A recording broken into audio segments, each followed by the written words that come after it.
Unsure of your dream? Study abroad destination? Clear your doubts. Videsh Consult. Call 9676502888. ఇన్నేళ్లు ఇన్ని దశాబ్దాల నుంచి ప్రజా జీవితంలో రాజకీయంలో ప్రజల కోసం పోరాటం చేస్తున్నప్పుడు మీ మీద ఇన్ని రకాల డౌట్స్ ఎందుకు వస్తున్నాయి బయట? అది కూడా స్వయంగా సీఎం రేవంత్ రెడ్డి అంటున్నారు మీకు ప్రజల గురించి తెలియదు, పేదల గురించి తెలియదు, ఓ వారం పాటు పేదల మధ్యలో ఉంచితే వాళ్ళ కష్టాలు ఏంటో తెలుస్తాయనేది. రేవంత్ రెడ్డి గారికి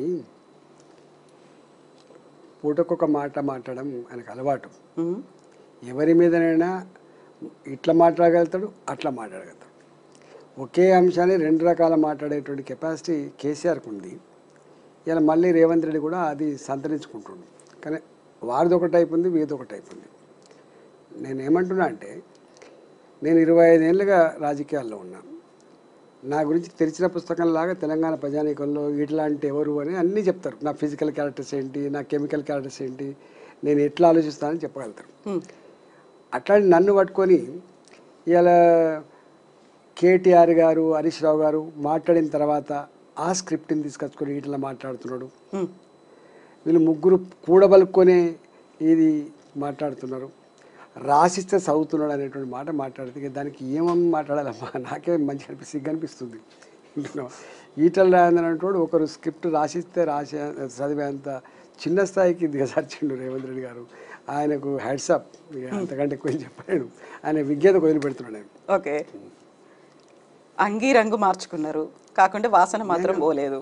నేను ఒక్కటమ్మా, టీఆర్ఎస్లో ఉన్నా, బీజేపీలో ఉన్నా, రాజకీయాల్లో నుంచి బయటికి పోయినా కూడా నేను ఎప్పుడు కూడా పేదలకు రాజ్యం అన్యాయం చేస్తే, పేదల జీవితాల్లో మట్టి కొట్టే ప్రయత్నం చేస్తే, పేదలను దొంగలాగా చిత్రీకరించే ప్రయత్నం చేసి వీళ్ళు వాళ్ళ మీద అణచివేతకు గురైతే 100% నేను రియాక్ట్ అవుతాను. నీకు మొదటి తెలుసు, నాట్ ఓన్లీ దిస్, నేను టీఆర్ఎస్ ఉద్యమంలో ఉన్ననాడు కూడా తెలంగాణ కోసం ఎట్లా కొట్లాడినామో, తెలంగాణ ప్రజల మీద అనేక రకాల ఇష్యూస్ వచ్చినప్పుడు మీరు సాక్ష్యం, ప్రత్యక్ష సాక్ష్యం. ఇందిరా పార్క్ దగ్గర శాసనసభ సమావేశాలు జరుగుతున్నప్పుడు ఆనాటి ఎమ్మెల్యేగా కావచ్చు, ఫ్లోర్ లీడర్గా కావచ్చు, 20-25 టెంట్లు వేసుకొని వాళ్ళు ఏ సెకండ్ ఏఎన్ఎంలు కావచ్చు, వాళ్ళు విఆర్ఏలు కావచ్చు, వారి విఆర్ఓలు కావచ్చు, అంగన్వాడీ టీచర్లు కావచ్చు, వాళ్ళు కాంట్రాక్ట్ లెక్చరర్స్ కావచ్చు, కాంట్రాక్ట్ టీచర్లు కావచ్చు, అందరు టెంట్ వేసుకొని ఉద్యమాలు చేస్తున్నప్పుడు అన్ని టెంట్ల కింద మాట్లాడగలిగింది, సంఘీభావం చెప్పింది, మీకున్నా నేనని చెప్పింది ఎవరమ్మా? నేను కాదమ్మా, ఆనాడుకు వచ్చేసిన కదా. ఇవేను ఇంతెందుకమ్మా, ఆయనకు ఒకటి గుర్తు చేస్తున్నారు రేవంత్ రెడ్డి గారికి. ముఖ్యమంత్రి గారు కేసీఆర్ గారు మున్సిపల్ కార్మికులు సమ్మె చేసినాడు, 1700 మంది కార్మికుల్ని ఒక కలంపోటుతో తీసేసిండు. మీకు ఐడియా ఉండాలి, 2014 ఎండింగ్ 2015. ఎందుకు అంటే వాళ్ళు జీతభత్యాలు పెంచాలని చెప్పి మేము మున్సిపల్ కార్మికులను తెలంగాణ వస్తే మా బతుకులు బాగుపడతాయని చెప్పి మీరే చెప్పిండ్రు అయ్యా, మీరు చెప్పిన మాటలు ఇవి, మీరు ఇచ్చిన హామీలు ఇవి అని చెప్పి వాళ్ళ సమ్మె చేసిండు.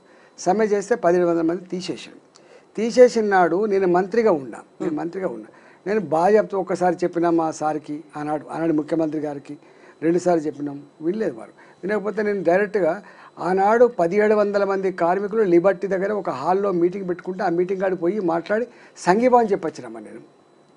అంటే నా మంత్రి పదవి, ముఖ్యమంత్రి గారి విశ్వాసం కోల్పోయినాడు, మంత్రి పదవి పోద్దని తెలియదా అమ్మా? అదే పార్టీలో ఉండి అదే ప్రభుత్వంలో మంత్రిగా ఉండి అంటే వాళ్ళకి అర్థం కావాలి, రేవంత్ రెడ్డి గారికి తెలియాల్సింది అది. అంటే ఆర్థిక మంత్రిగా పనిచేస్తున్నాను, సీనియర్ లీడర్నల్లా నేను అప్పటికే కేసీఆర్ గారు రైట్ హ్యాండ్ అని, లెఫ్ట్ హ్యాండ్ అని ప్రచారం ఉంది, నేను చేసిన. ఇంతెందుకమ్మా ఇదంతా పక్క పెట్టు. జగమెరిగిన సమ్మె, ఆర్టీసీ కార్మికుల సమ్మె ఎట్లా జరిగింది, ఏం జరిగింది, ఎంతమంది చనిపోయినరు, రాజిరెడ్డి గారు ఆయన ఎవరో పెట్రోల్ పోసుకొని ఎట్లా తగలబడ్డాడు, దాని తర్వాత ఎట్లా ఎమోషనల్ అయింది మీకు తెలుసు. స్వయంగా ముఖ్యమంత్రి గారు అన్న మాట ఏంటంటే, కొంతమంది వేదవులు మా దాంట్లో ఉండి కొంతమంది సపోర్ట్ చేస్తున్నా కూడా చెప్పాడు. అంటే ఆనాడు ఆర్టీసీ కార్మికులు చేసే సమ్మె గంత అణచివేతకు గురి చేయొద్దని చెప్పి సంఘీభావం చెప్పినాడు అమ్మ మేము. అంటే మాకు తెలియదా, మీరు ఇంతకుముందు చెప్పినట్టుగా మా మంత్రి పదవి పొద్దున తెలియదా? మంత్రి పదవి కోసం పెదవులు మూసుకున్నాం కాదమ్మా మేము. మంత్రి పదవి కంటే కూడా ఇవాళ ఆర్టీసీ కార్మికుల యొక్క సమ్మె న్యాయమని చెప్పి అనిపించింది, నా మున్సిపల్ కార్మికుల యొక్క సమ్మె న్యాయమని అనిపించింది కాబట్టి ఉన్నాం మేము. అంటే మేము అధికారంలో లేకపోయినా, అధికారంలో ఉన్నా, మంత్రి పదవులలో ఉన్నా పేదల కోసం తప్పించే మనిషినా కాదా అనేది తెలంగాణ సమాజం గుర్తుపెట్టుకోండి. ఇంతెందుకమ్మా ఇవాళ నేను ఇక్కడ 3-4 నెలలు అవుతుంది నేను ఎంపీ అయినా నేను 4 నెలలు అవుతుంది.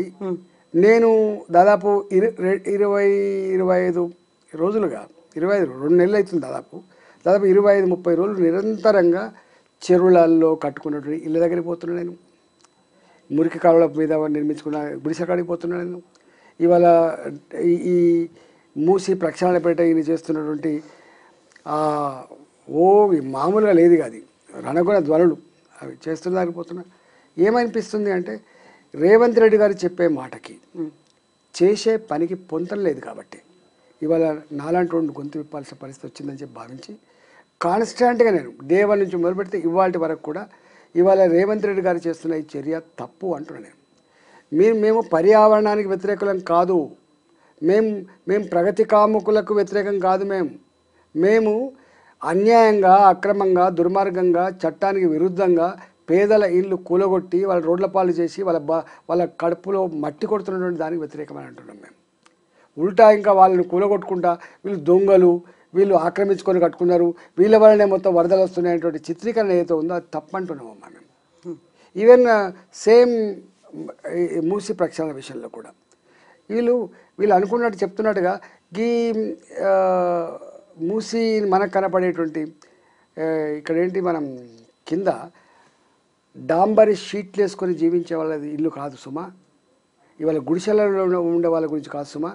ఇవాళ బాజప్తా లేఅవుట్లలో ఇల్లు కట్టుకొని కాలనీల రూపంలో ఉంటున్నటువంటి ఫణిగిరి కాలనీ, ఇవాళ ఇంజనీరింగ్ సిండికేట్ వాళ్ళు కట్టించినటువంటి అపార్ట్మెంట్స్, ఇవాళ మారుతినగర్ లాంటి పురాతనమైన చైతన్యపురి కాలనీలో కూడా ₹1 కోటి నుంచి 5 కోట్ల విలువైన ఇల్లుంటే వాడిని మేము కూలగొడతామని చెప్పి RBX రివర్ బెడ్ ఎక్స్ అని చెప్పి మార్కింగ్ చేసి ఇవాళ మేము ఇది బఫర్ జోన్లో ఉంది, ఇది FTLలో ఉందని చెప్పి భయపడతా ఉంటే ఇవాళ ఎవరమ్మా అసలు చెప్పండి.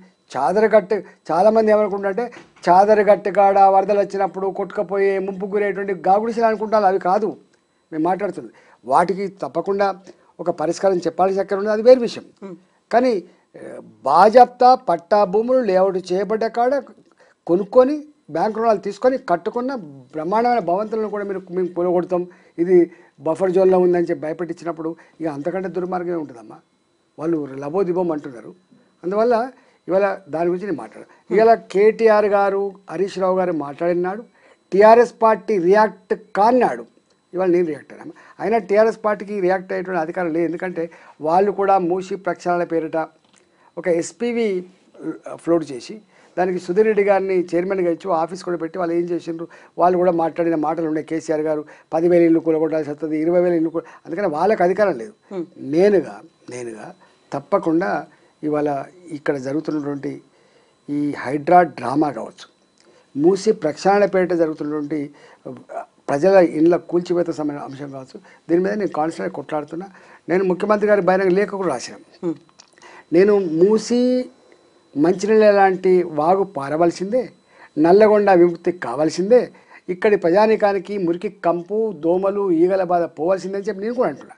కానీ దానికి ఒక పద్ధతి ఉంటుంది, ఈ పద్ధతి గురించి నేను ప్రశ్నిస్తున్నాను. నేను నీ మూసి ప్రక్షాళన గురించి కానీ మోడరేషన్ ఆఫ్ మూసి కానీ ఈ పర్యావరణ శాస్త్రవేత్తలు మాట్లాడేదాన్ని నేను వ్యతిరేకంగా మాట్లాడుతున్నాను. నేను ఇవన్నీ చేద్దాం, ఎట్లా చేద్దాం రా, నీకు నువ్వుగా చేస్తా అంటే ఎట్లయితే చెప్పండి. ఇవాళ రంగనాథ్ గారు ఉన్నారు, వారు ఓపెన్గా ఎవరికి నోటీసులు ఇవ్వాల్సిన అక్కర్లేదు, నా పనే కూలగొట్టుడు, నాకు పైనుంచి ఆదేశాలు ఉన్నాయి అని చెప్పి సాటర్డే సండే ఏ కోర్టు లేని రోజు చూసుకొని కూలగొడతా ఉంటే కోర్టు అడిగిందమ్మా, అసలు మీకు తెలియదా హాలిడే వచ్చిందంటే మీరు ఇల్లీగల్ కూలగొట్టే అధికారం లేదనే విషయం తెలియదా అని చెప్పి ఇవాళ జడ్జి గారు ప్రశ్నించారమ్మా. మరి వాళ్ళకి ఎవరి దిక్కమ్మా మన నీళ్ళు కాకపోతే. అందుకని నేను వాళ్ళు మాట్లాడు ఇక ఆయన విజ్ఞతకు వదిలిపెడుతున్నా, నేను ఆయన గురించి మాట్లాడు. కానీ నేను ఒక మాట అన్నాను నేను నా ఉత్తరంలో, అంతకుముందు కూడా అన్నా ఏంటంటే, మీకు నిజంగానే కనుక పేదలకు ఏదో రేస్ కోర్స్ జాగలో 100 ఎకరాలలో బ్రహ్మాండమైన ఇల్లు కట్టిస్తా అని చెప్పి మీరు ఇవాళ పోలీస్ లేన్లలో ఉండేటువంటి ఆ భూములలో ఇల్లు కట్టిస్తాను మీరు గింత గొప్పగా మీరు ఆలోచిస్తున్నప్పుడు గింత ఆదరాబాదరా చేసే కర్మ నీకు ఏం పట్టిందయ్యా? మూసి ఇవాళ వచ్చింది కాదు, మూసి 100 సంవత్సరాలుగా ఉన్నటువంటి నది అది. ఈ మూసి ఇవాళ పొల్యూట్ కాలేదు, 40-50 ఏళ్ళ క్రితం పొల్యూట్ అయినటువంటి నది ఇది. దీన్ని ఎట్లా ప్రక్షాళన చేయాలో ఇవాళ కాకపోతే ఇంకో 10 రోజుల తర్వాత చెయ్యి, 1 మంత్ తర్వాత చెయ్యి, నివృత్తి చేయాల్సిన బాధ్యత నీకు లేదనేది నా ప్రశ్న. అందుకల్లా నేను అన్నాను, ఇవాళ మీరు ఏదో 5,000 రూపాయలు ఇచ్చి మాట్లాడిస్తున్నారు, మీరు రెచ్చగొడుతున్నారు మీరు అనేది ఇది నిజమే. అయితే మీ నిర్ణయమే నిజమని చెప్పి ప్రజలు భావిస్తే మీరు నేను ఇద్దరం కలిసి గన్మెన్ లేకుండా పోదాం, ఇటుపక్క ఒకరోజు పోదాం, అటుపక్క ఒకరోజు పోదాం, ప్రజలు ఏమంటారో విను. ఒకవేళ నిన్ను శబాష్ అని కనుక ప్రజలంటే నిన్ను ముక్కు నేలకు రాసి నా ఎంపీ పదవికి రాజీనామా చేసి ఇవాళ శబాష్ రేవంత్ రెడ్డి గారు అని చెప్పి నేనే చెప్పిపోతా అని చెప్పాను. ఇంతకంటే ఎక్కువ ఎంత చెప్పండి. అందుకని నాది ఏం మారలే, నా ఆలోచన మారలేదు, నా కమిట్మెంట్ మారలేదు, నా ప్రజల పట్ల నా తపన మారలేదు. ఎక్కడ అన్యాయం ఉంటుందో అక్కడ ఈటలో ఉంటాడు, ఈటలు వాటికి బెదిరిస్తే అదర కొడితే గివి చేస్తా గిట్లా భయపడ్డాడు కాదు. రాజశేఖర్ గారు ఉన్నప్పుడు మీకు తెలుసు, నేను నా రింగ్ రోడ్ల భూమి గుంజుకున్నప్పుడే ఇలా నా 120 కోట్ల భూమి 9 ఎకరాల భూమి గుంజుకున్నాడే, భూమి గుంజుకుంటావు కావచ్చు కాక కానీ నన్ను లొంగ తీసుకోలేమని చెప్పాను నేను. కేసీఆర్ గారు నా మీద ఎన్ని చేయాలని చేసిండు. ఇవాళ వీరు కూడా ఏముంటుంది అడగోలుగా వేస్తాడు మాటలు, ఏది పడితే అదే మాట్లాడుతుంటాడు, ఎవరి మీద పడితే వాళ్ళ మీద ఆరోపణ చేస్తాడు. కానీ తెలంగాణ సమాజానికి ఎవరు ఏందో తెరిచిన పుస్తకంలాగా ఉంది. నా జీవిత చరిత్ర ప్రజల కళ్ళ ముందు 25 ఏళ్ళుగా ఉంది. అందుకనే ఇలా నన్ను కేసీఆర్ గారు హుజురాబాద్లో ఎన్ని చేసిందమ్మా నా మీద, అంటే చేయని ప్రయోగం ఉందా, ఖర్చు పెట్టని పద్ధతి ఉందా, లొంగ తీసుకొని నాయకులున్నారా, ఇవన్నీ హామీలు ఉన్నాయి, అన్నీ చేసిండు. అన్నీ చేసిన తర్వాత కూడా కేసీఆర్ చేస్తుందా అన్యాయమైంది, దుర్మార్గమైందని చెప్పి పొందబెట్టిండు. ఇవాళ రేవంత్ రెడ్డి గారు కూడా ఇవాళ మా మీద వీళ్ళు కాలకీయ కూటమి అని, మరి కాలకీయులు అంటే నాకు తెలియదు, రాక్షసులు వీళ్ళు సంఘ విద్రోహ శక్తులు లెక్క మీరు ప్రగతిని అడ్డుకుంటున్నారని చెప్పేది మాట్లాడుతున్నారు. ఇక ఆ విషయం మీద నేనేం మాట్లాడుతున్నానో ఏం చేస్తున్నానో, ఆయన ఏం మాట్లాడుతున్నా ఆయన ఏం చేస్తుండో జడ్జిమెంట్ చేయాల్సింది ప్రజలు తప్ప వేరే వాళ్ళు కాదమ్మా. రాజేంద్ర గారు, ఇప్పుడు హైడ్రాకి సంబంధించి బీజేపీలో డిఫరెంట్ వర్షన్ వినిపిస్తుంది అనేది అవుట్ రేట్గా ఇంకొక ఎంపీ రఘునందర్ గారు సపోర్ట్ చేస్తున్నారు. హైదరాబాద్ కూడా మరో వయనాడు కావాలా అనేది, అంతకుముందు వాళ్ళు చేయలేదు కాబట్టి వీళ్ళు కూడా చేయకుండా ఉండాలా అనే ఒక క్వశ్చన్. నేను కంప్లీట్గా మద్దతు ఇస్తున్నాను అనే మాట. అంటే ఒక మాట అమ్మా, మా పార్టీ డిఫరెన్స్ ఆఫ్ ఒపీనియన్ లేదు. స్వయంగా మా రాష్ట్ర పార్టీ అధ్యక్షుడు కేంద్ర మంత్రి కిషన్ రెడ్డి గారు ఉత్తరం రాసింది, మీరు చూడండి. మేము మాట్లాడుతున్నాం, మా పార్టీ అందరూ మాట్లాడుతున్నాం. వారికి అక్కడ లోకల్గా ఏమైనా వ్యక్తిగతమైన ఉండొచ్చు, కానీ వారిది కూడా రేవంత్ రెడ్డి గారి ప్రభుత్వం ఏ ప్రగతికామకమైన నిర్ణయం తీసుకుంటూ దానికి నాకు వెల్కమే కానీ పేదల ఇల్లు కూలగొట్టమని దానికి నా మద్దతు లేదు అని చెప్పిండు ఆయన. దేనికైనా ఒక లీగల్ ప్రొసీజర్ ఉంటుంది, ఆ ప్రొసీజర్ ఫాలో కావాలని చెప్పిండు ఆయన ఎక్కడ డిబేట్ కాలేదు. అందుకని భారతీయ జనతా పార్టీ ఒకటే వాయిస్తో ఉంది, ఒకటే ఎజెండాతో ఉంది, పేదల పక్షాన్నే ఉంది Bharatiya Janata party. So supreme court ఇచ్చినటువంటి తీర్పే అల్టిమేట్ తీర్పు, ఇంకా ఆ తర్వాత ఏ కోర్టుకు వెళ్ళినా లాభం ఏంటి, ఇప్పుడు వీళ్ళు హైకోర్టు దాకా వెళ్ళడం లేకుంటే అక్కడ స్టేస్ తెచ్చుకోవడం అవసరమా అనే మాట రఘునందన్ అంటున్నారు. ఎవరు చేసినా ఒకటి మాట్లాడతారు. ఈవెన్ సుప్రీంకోర్టు ఆఫ్ ఇండియా కూడా జడ్జిమెంట్ ఇవ్వచ్చు, హైకోర్టు కూడా జడ్జిమెంట్ ఇవ్వచ్చు. మారిన పరిస్థితులకు అనుగుణంగా ఎప్పటికప్పుడు ఇట్లాంటి ఇష్యూస్ని సమీక్షించాల్సిన బాధ్యత ప్రభుత్వాల మీద ఉంటుంది, కోర్టుల మీద ఉండదు. కోర్టులకు ఏముంటుందమ్మా, ఇప్పుడు చెరువులు వాటర్ బాడీస్ డిస్మాండిల్ చేయొద్దు, కానీ సుప్రీంకోర్టు జడ్జిమెంట్ ఉన్నప్పటికి కూడా ఇవాళ బతుకమ్మకుంట ఎక్కడ పోయింది, యూసుఫ్ కూడా చెరువు ఎక్కడ పోయింది, మాసప్ ట్యాంక్ చెరువు ఎక్కడ పోయింది, ఇంతెందుకమ్మా నీ హుస్సేన్ సాగర్ మక్తా కట్టబడేటువంటి మొత్తం కాలనీలు కట్టబడ్డాయి. ఆ తదుపరి కదా మీకు ఇది వచ్చింది, ఈ రోడ్ వచ్చింది, నక్లెస్ రోడ్ వచ్చింది. నక్లెస్ రోడ్ వచ్చిన తర్వాత కూడా కదా ఈ జలవిహారాలు వెలిసినాయి. నక్లెస్ రోడ్ వచ్చిన తర్వాతనే కదా ఇవాళ అనేక రకాల ఫుడ్ కోర్టులు అయినాయి, అక్కడ పెద్ద జాతరలు అయినాయి. అందుకని ప్రభుత్వాలు చేసినాయి. ఈవెన్ ఇంతెందుకు కరీంనగర్లో ఉన్న కలెక్టరేట్ కూడా చెరువులో కట్టబడ్డదే, మునిగిపోయింది. నా కమలాపూర్లో కట్టబడ్డటువంటి ఎంఆర్ఓ ఎంపీడో ఆఫీస్ ఒక చెరువులో మునిగిపోయిందే.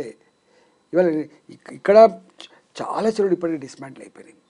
ప్రభుత్వమే చేసింది, ప్రభుత్వమే డిస్మాంటిల్ చేసి ప్రజల అవసరం కోసం వాడుకున్నది ప్రభుత్వమే. అక్కడక్కడ ఈ చెరువులలో పట్టాలు ఇచ్చింది, 60 గజాలు 80 గజాలు పట్టాలు ఇస్తే 40 ఏళ్ల క్రితం 50 ఏళ్ల క్రితం వాళ్ళు ఇల్లు కట్టుకున్నారు వాళ్ళు. కొంతమంది అయితే అసలు ఈ పట్టాలు పొందినప్పటికి కూడా మళ్ళీ ఎప్పుడైనా ఇబ్బంది అవుతుందని చెప్పి ఎల్ఆర్ఎస్ కింద రెగ్యులైజ్ చేసుకున్నారు. గుర్తుపెట్టుకోండి, ప్రభుత్వాలు ఇచ్చినాయి అవన్నీ. దాని మీద వాళ్ళను ఒక వ్యూ తీసుకోవాల్సి అక్కడ ఉండదు. గత ప్రభుత్వాలు చేసినటువంటి తప్పుకు చెంపలేసుకొని వాళ్ళ ఇంటి జాగకు వాళ్ళ ఇల్లు కట్టుకునేటువంటి దానికి వాల్యూ కట్టించి వాళ్ళకి ఎక్కడ రీప్లేస్మెంట్ చేసేటప్పుడు వాళ్ళకి అమికబుల్గా ఒక సొల్యూషన్ ఉండాలి. కానీ నువ్వు అర్ధాంతరంగా పోయి ఇప్పుడు ఏమైపోయిందంటే బయట జనానికి అంతా ఏం తెలుస్తుందంటే వీళ్ళంతా దొంగల్లాగా సొరబడి కట్టుకున్నారు అనుకుంటాను. వీళ్ళు దొంగల్లాగా సొరబడి కట్టుకోలే. వీళ్ళకు బాజాప్తా ప్రభుత్వమే పట్టాలు ఇచ్చింది.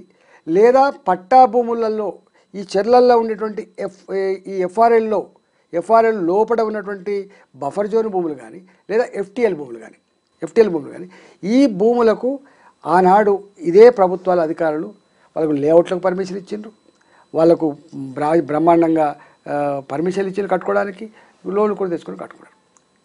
అట్లాంటి వాటిలలో దొంగలు అంటే ఏమైందమ్మా బాధ అనిపించదా చెప్పండి. అందుకనే రేవంత్ రెడ్డి గారు ఇట్లాంటి అన్నీ ఉన్నాయి కాబట్టి, అనేక రకాల జటిలమైన సమస్యలు ఉన్నాయి కాబట్టి కేస్ బై కేస్ స్టడీ చేయాలి. నేను ఒక చిన్న ఎగ్జాంపుల్ చెప్తా. ఈవెన్ గవర్నమెంట్ భూములలో కూడా కట్టుకునే వాళ్ళు ఉన్నారమ్మ. జొన్నల బండ అని చెప్పి అలవాలు పక్కపడి ఓల్డ్ అలవాలు పక్కపడి ఉంటుందండి. అదొక 27 ఎకరాలు 25 ఎకరాల భూమి. అది సర్ప్లస్ ల్యాండ్ కింద వదిలిపెట్టబడ్డ భూమి. అంటే అక్కడ ఒక ఆయన ఎక్కడ అని ఇదని అడిగినాడు. నేను ఇక్కడనే పుట్టే సార్ అన్నాడు. నీ వయసు ఎంత అని అడిగినాడు. నాది 67 సంవత్సరాలు చెప్పాడు. అంటే 67 సంవత్సరాల క్రితం ఇక్కడే పుట్టిన మనిషి, అంటే వాళ్ళ తాతను తండ్రి వచ్చింది. గప్పుడు కట్టుకున్న కాలనీకి ఇవాళ వచ్చి నోటీసులు ఇచ్చిందమ్మా. వాళ్ళు అంతా ఒడ్డెరులు, వాళ్ళు ఎంత ఏమంటే చెప్పండి. ఇట్లా అనేకం ఉన్నాయి.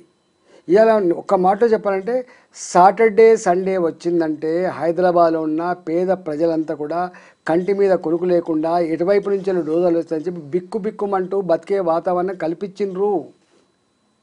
ఇవాళ ఇంత జరుగుతున్నా కూడా రేవంత్ రెడ్డి గారు మాత్రం ఎక్కడగా ఉద్యోగాలు వచ్చినాయి, వాళ్ళకి సర్టిఫికేట్లు ఇవ్వాలి. వీళ్ళు నియామక పత్రాలు ఇచ్చే కాడ కూడా హైడ్రా గురించే మాట్లాడుతున్నాడు, కూల్చివేత గురించి మాట్లాడుతున్నాడు. నువ్వు ఎక్కడ మైకు దొరికినా ఈ మధ్యకాలంలో హైడ్రా గురించి మాట్లాడతాడు, కూల్చివేత గురించి మాట్లాడతాడు.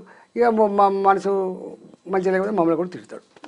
ఇదే ఆయన పని తప్ప ఇంకుంటున్నాము. సో ఇప్పుడు మీరు చెప్తోంది అక్కడ 60 ఏళ్ళు 70 ఏళ్ల కింద ఇల్లు కట్టుకున్నారు కాబట్టి వాళ్ళని కన్సిడర్ చేయాలి, వాళ్ళు ద్రోహులు కాదు బాధితులుగా చూస్తున్నప్పుడు ఇప్పుడు మనం భవిష్యత్తు గురించి ఆలోచించాలంటే చెరువులు మన పర్యావరణం గురించి ఆలోచించాలా, లేకుంటే చెరువులను ఎట్లా రీకన్స్ట్రక్ట్ చేసుకోవాలని చూడాలా, అక్కడ బాధ్యులు ఎవరు వాళ్ళని శిక్షించాల్సినటువంటి అవసరం ఉందా, దేన్ని మీరు బ్యాలెన్స్ చేయాలని అనుకుంటున్నారు? శిక్షించాల్సింది మొట్టమొదలు పట్టాలు ఇచ్చిన ముఖ్యమంత్రిని శిక్షించాలి, ప్రభుత్వ పెద్దల్ని శిక్షించాలి, పర్మిషన్ ఇచ్చిన అధికారులను శిక్షించాలి.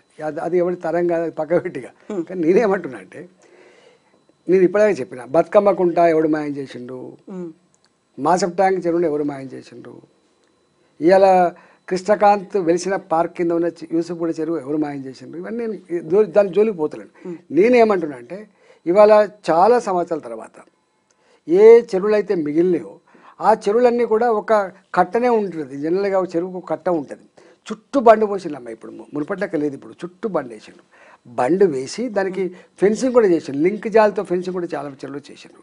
నేనేమంటున్నా అంటే, ఆ చెరువులు ఏవైతున్నాయో నిజంగానే నీకు విదేశీ పక్షులు రావాలి, కిలకిల రావాలి, వినాలి, బ్రహ్మాండమైన పూల వనాలు లెక్క ఉండాలి, మా పోరాగాళ్ళు పోయి మళ్ళీ ఈత కొట్టుకోవాలి, మా పిల్లగాళ్ళు పోయి చేపలు పట్టుకోవాలి, భూగర్భ జలాలు గొప్పగా ఉండాలి, ఇవన్నీ కావాలంటే మొట్టమొదటి నువ్వు చేయాల్సిన పని అంటే ఇవన్నీ మొత్తం డ్రైనేజ్ కంపు వాసనతో ఇవాళ ప్రజల ఆరోగ్యానికి ముంపుగా పరిగణిస్తుంది. దాన్ని ఎట్లా క్లీన్ చేస్తావు చూడు. నేను అడుగుతున్నా, ఏ చెరువు కన్నా పోదాం మనం.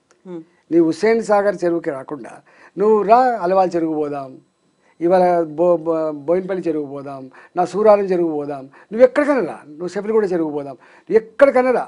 ఎక్కడన్నా ఒక చెరువులో చేపలు పెంచుకునే వాతావరణం ఉందా? ఎక్కడన్నా ఒక చెరువులో ఈత కొట్టే వాతావరణం ఉందా? చేతులు పెడితే తిమ్మతిమ్మ అంటాయమ్మా చేతులు పెడితే. మరి వాటిని ఫస్ట్ ఏం చేయాలంటే ఈ మురికినంతా కూడా అందుకు రాకుండా చేసి మొట్టమొదలు వర్షం నీళ్ళతో నింపేటువంటి ప్రొవిజన్ పెట్టు. దానికి ఎన్ని వేల కోట్లు అయితే నాకు తెలియదు. పెట్టిన తర్వాత ఇంకా బ్రహ్మాండంగా ఇంకొంచెం నీళ్ళు ఎక్కువ స్టోర్ చేసుకోవాలి పెట్టు. ఇంకొక దానంతా మొత్తం పూడికతో నిండిపోయినాయి, అవి తపాల లెక్క మారిపోయినాయి. చెరువు అంటే ఎట్లుండదో మీకు తపాల లెక్క మారిపోయినాయి. ఇవాళ 5 ఫీట్ల లోతు ఉందనుకోండి, దాన్ని 15 ఫీట్ల కొట్టరాదు, 5 ఫీట్లు ఉంటే 20 ఫీట్ల కొట్టరాదు. బ్రహ్మాండంగా చెయ్యి, నిల్వ ఉంచుకో. నీళ్ళు భూగర్భ జలాలు మంచి బ్రహ్మాండంగా ఉంటాయి, విదేశీ పక్షులు వస్తాయి, పర్యావరణవేత్తలంతా కూడా సంతోషపడతారు. గా పని ముందు చేయరాదు. రెండో పని, ఇవాళ మూసీ గురించి మాట్లాడుతున్నారు మీరు. మూసీ నది ఇలా నల్లగొండ జిల్లా ప్రజానికానికి 2 రకాల బాధలమ్మ. ఒక బాధనేమో ఫ్లోరైడ్ బాధ, రెండో బాధనేమో దీని పరివాహక అప్ టు సూర్యాపేట దాకా. సూర్యాపేట అయితే తాగే నీళ్ళ లెక్కనే వాడతారు వీటిని, పొలాల్లో కూడా కలిసి. ఇంత దుర్గంధపూరితమైన ఈ జలాలని మీరు దాన్ని ఫస్ట్ అయితే ఈ విషతుల్యం లేకుండా అయితే చేయరాదు. రసాయనాలు రాకుండా, డ్రైనేజ్ రాకుండా, లేదా డ్రైనేజ్ ఇచ్చిపెట్టినప్పటికి కూడా దానికి ఇప్పుడు ఎస్టీపీ ప్లాంట్ పెట్టి ఏదైతే మేము ఒక్కొక్క దగ్గర బాటిల్ మీద రాసి ఉంటాయి మా వాటర్ మీద కొన్ని వాటర్ బాటిల్ మీద ఏం రాసి ఉంటాయి మేము డ్రైన్ వాటర్ నుంచి ఈ వాటర్ తెచ్చినామంటారు అంటే గంత టెక్నాలజీ ఉన్నట్లు లెక్క ప్యూరిఫై చేసి తీసుకొచ్చినవి తాగొచ్చు మరి గంతగా బాటిల్ మీద మేము డ్రైన్ నుంచి తీసుకొచ్చిన వాటర్ అని చెప్తున్నప్పుడు డ్రైన్ వాటర్ అన్నప్పుడు ఇప్పుడు సూర్యాపేట పోయిన తర్వాత తాగే నీళ్ళు లెక్క మారుతున్నాయి న్యాచురల్గానే మారుతున్నాయి అన్నప్పుడు టెక్నాలజీ అయితే అంత గొప్పగా ఉండుంటాయి కదా మరి ఆ టెక్నాలజీ తెచ్చి మొట్టమొదటిగా మీరు చేయాల్సింది ఏంటంటే ఇది ఎఫ్టీఎల్ ఇది బఫర్ జోను ఇది జోను ఇవన్నీ పక్కకు పెట్టి ఫస్ట్ మూసీ నది 55 కిలోమీటర్ల పరిధి అయితే ఉందో మీరు అంటున్నారు ఆ 55 కిలోమీటర్ల పరిధిలో సుక్క విషతుల్యమైన నీరు లేకుండా సాఫ్ చేసే టెక్నాలజీ ఏమైనా ఉందా మీరు ప్రపంచవ్యాప్తంగా టెండర్లు పిలవండి ఆ పని చేయండి నెంబర్ 1 నెంబర్ 2